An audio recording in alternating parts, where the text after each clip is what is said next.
bom dia! Vamos nos aprofundar mais um pouquinho na nossa pesquisa sobre a Trindade Divina? Vamos hoje verificar a questão de quem é o Consolador, a partir da primeira promessa de Jesus sobre o Espírito Santo, feita quando ele estava indo com seus discípulos para o Getsêmani. Neste ponto, faremos novamente uso da tradução francesa, realizada a partir do texto original grego, por nos parecer mais coerente com o contexto bíblico em geral. Vamos, pois, ao primeiro texto relacionado com essa promessa de Jesus. Si vous m'aimez, gardez mes commandements, et moi, je prierai le Père, et il vous donnera un autre consolateur, afin qu'il demeure éternellement avec vous. L'esprit de vérité que le monde ne peut recevoir, parce qu'il ne le voit point et ne le connaît point, mais vous le connaissez, car il demeure avec vous, et il sera em vous. João 14, 15 a 17. Traduzindo, temos: se me amais, guardareis os meus mandamentos, e eu rogarei ao Pai, e ele vos dará outro Consolador, a fim de que esteja para sempre convosco, o Espírito de verdade, que o mundo não pode receber, porque não o vê nem o conhece. Vós o conheceis, porque ele habita convosco e estará em vós.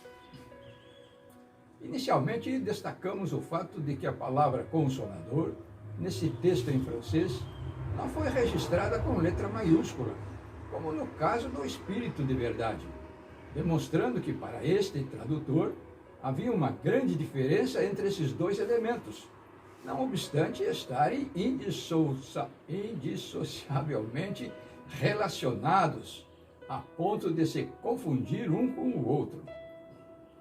Em segundo lugar, o Espírito Santo não poderia ser uma terceira pessoa a ser enviada, porque já habitava com os discípulos, se identificando insofismavelmente com o próprio Cristo. Em terceiro lugar, está afirmando que Cristo viria em sua forma espiritual, para estar neles. E não se trata aqui da segunda vinda de Cristo, pois diz que ele estaria neles. Este fato de Jesus habitar espiritualmente no crente, isto é, se identificar com o Espírito Santo que seria enviado, conforme sua promessa, é outro aspecto central das doutrinas bíblicas, sendo logo confirmado literalmente no versículo seguinte: Eu não vos deixarei órfãos, voltarei para vocês. João 14, 18.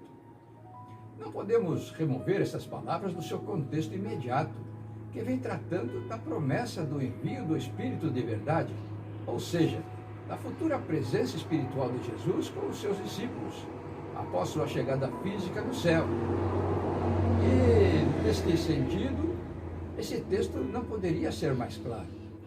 O Espírito Santo é chamado de Espírito de verdade porque sua obra é tanto definir como manter a verdade sobre o plano da salvação.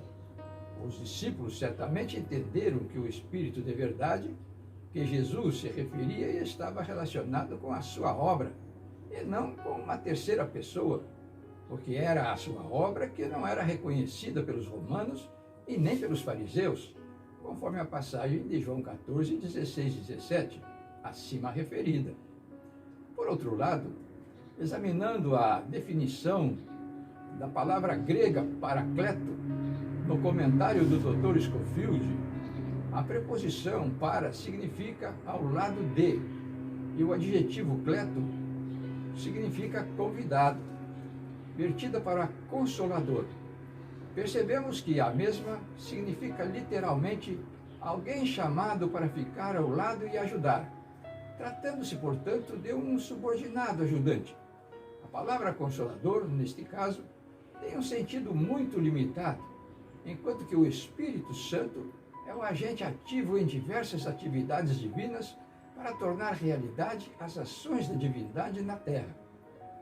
O Espírito Santo é realmente como Deus, possuindo toda a sabedoria, poder criativo e outras características essenciais da divindade, mas não é capaz de agir por si só. Traduzido com letra minúscula por Luiz Segon, a palavra consolador, ao contrário de se transformar em um mistério relacionado com a Trindade Divina, entra em harmonia perfeita com o restante das Escrituras, e principalmente com Hebreus 1,14, que, tratando dos anjos, diz: não são todos eles espíritos ao serviço de Deus, enviados para exercer o ministério em favor dos que hão de herdar a salvação? Os anjos são, portanto, espíritos, escritos também com letra minúscula, credenciados pelo céu para auxiliar na ação executiva do plano da salvação, enquanto Jesus estivesse fisicamente ausente da terra.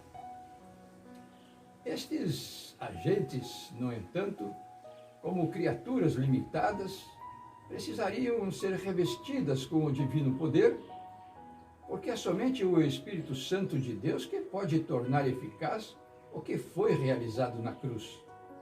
E por meio do poder espiritual divino, e não por alguma propriedade inerente aos anjos, que o coração é purificado, pois é pelo Espírito que o crente se torna participante da natureza divina. Como sabemos, que o reavivamento e a reforma necessários aos que hão de herdar a salvação só podem acontecer sob a ministração do Espírito Santo, concluímos sem dificuldade que os anjos foram credenciados e enviados por Deus para a realização dessa missão, de acordo com as determinações expressas em Hebreus 1,14. Essa atribuição bíblica para os anjos também se ajusta perfeitamente à função do outro Consolador, e ainda dá uma boa razão para o Dr. Scofield, ao comentar sobre o Consolador, no rodapé da página 1184, tenha colocado a palavra grega original, paráclito, com minúscula. Vamos ler o seu comentário do verso 16, abre aspas. O paráclitos grego significa alguém chamado para ficar ao lado e ajudar. Portanto, um consolador. Seu comentário parece estar indicando tratar-se de uma criatura angelical, designada por Deus para administrar ou disponibilizar criteriosamente o dom prometido por Jesus aos seus discípulos e para todos aqueles que hão de herdar a salvação, conforme Hebreus 1, verso 14.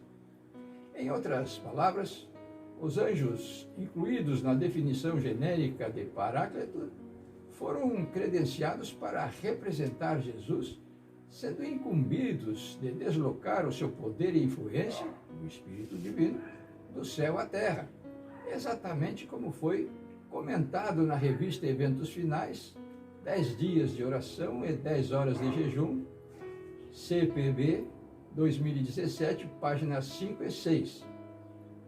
Abre aspas. Anjos estavam presentes para gravar as palavras de Cristo na mente e no coração dos discípulos.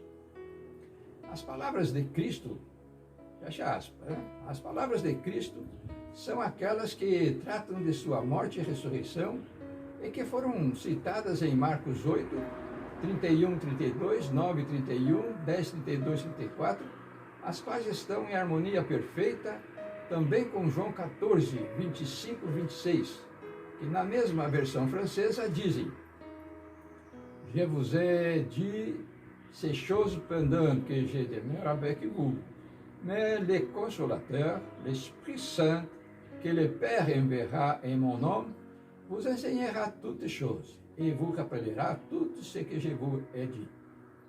Traduzindo, o texto temos: Isto vos tenho dito, estando ainda convosco, mas o Consolador, o Espírito Santo, a quem o Pai enviará em meu nome, esse vos ensinará todas as coisas e vos fará lembrar de tudo o que vos tenho dito.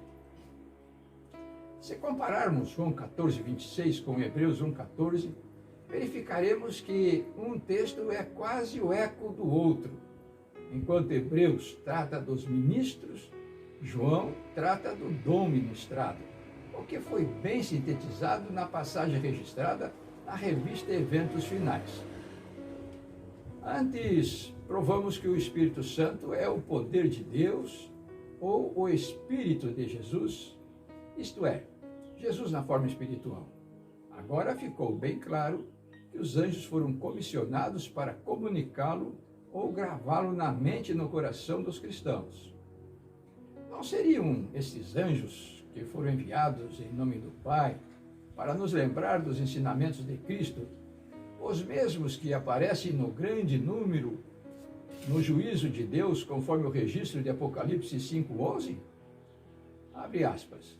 Vi e ouvi uma voz de muitos anjos ao redor do trono, dos seres viventes e dos anciãos, cujo número era de milhões e milhares de milhares. Não seriam estes anjos os que são chamados como testemunhas vivas a deporem no caso de cada crente? Se eles acompanharam a vida daqueles que estão sob o juízo de Deus, não é lógico que agora eles sejam os seus fidedignos depoentes? Finalmente, não é difícil de se perceber que a forma fortuita de escrever a palavra Consolador com C maiúsculo, na versão do Padre João Ferreira de Almeida e correlatas, não está de acordo com o texto original, sendo, portanto, outra manobra para confundir o anjo ministrador, que é uma criatura, com o Espírito Santo de Deus, que é divino, fazendo com que as pessoas entendam que as duas palavras significam a mesma coisa. Esta estratégia abre espaço virtual para a misteriosa inserção da terceira pessoa da Trindade no Evangelho, quando Cristo estava apenas apontando para o futuro próximo, ao tempo em que ele deveria ser representado pelos seus anjos. Bem, precisamos ficar por aqui. Concluiremos o capítulo de João 14 no próximo vídeo. Deixamos com vocês uma inspiradora página musical. E lembre-se que os joinhas e as inscrições nos ajudam a alcançar pessoas que talvez estejam aflitas à espera de umas mensagens como estas. Fiquem na paz do Senhor dos Exércitos e até o próximo vídeo, se Deus quiser.